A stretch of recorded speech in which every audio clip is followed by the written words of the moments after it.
Shot down inside Iran, hunted across mountains and rescued in a mission the world cannot agree on.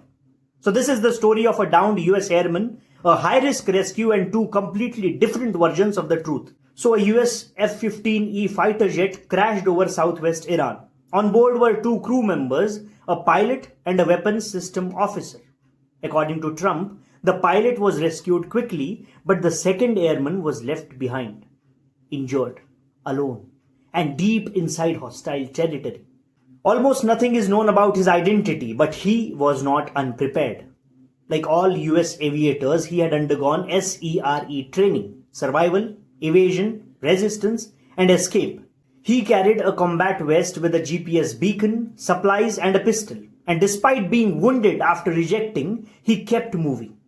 At one point, he reportedly climbed 7,000-foot mountain ridge to stay out of sight. Meanwhile, Iranian authorities understood exactly what was at stake.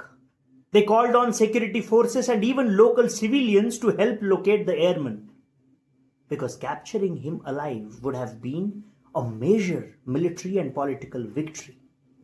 What followed was a race against time. US aircraft and helicopters were seen flying low over Iranian territory.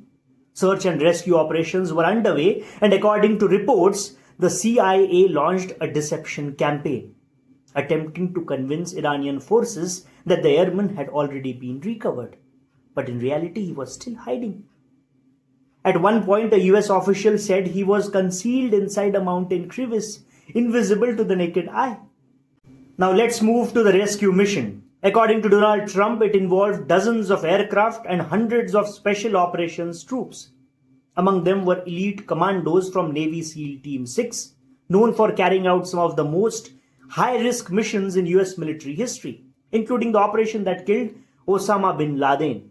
Their objective was clear: reach the airman, extract him before Iranian forces could close in. And reports say they arrived just in time. Iranian forces were approaching. US troops opened fire to keep them at a distance, and in the middle of that confrontation, the airman was pulled out, alive. But Iran tells a completely different story. Iranian military officials say US operation was completely foiled. They claim US forces used an abandoned airfield and that multiple aircraft, including transport planes and helicopters, were destroyed. State media even released images of what appears to be burning wreckage. So what do you think really happened? A successful rescue deep inside hostile territory? A failed mission covered by conflicting narratives? Or something in between?